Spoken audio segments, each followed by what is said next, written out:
Could you tell us about your experience with the curriculum and how it's contributed to your success? So undergraduate and even studying for the MCAT was a lot less active learning, and you were just more there just to learn, take your test, and go home.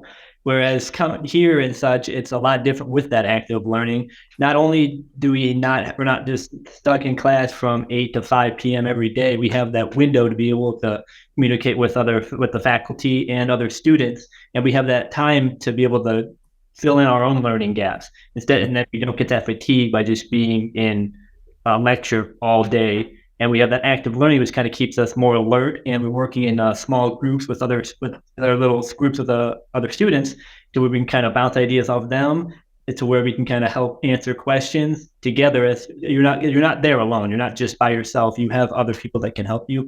Unlike in undergraduate and such, where it's a little less like that.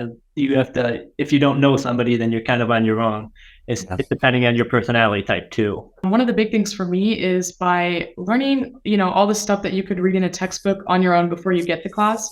That allows our time in class to not be focused on, those little details that we can all learn on our own, but really to dig deeper into the bigger picture and to connect things. So whether that means we'd have, an anatomist, a pharmacologist, and someone teaching us about the different diseases all in the same room with us, to go over questions that integrate it all together, or just to connect all these topics that kind of seem, hard to put together when they're on their own. But once you have all of them together, it all makes sense.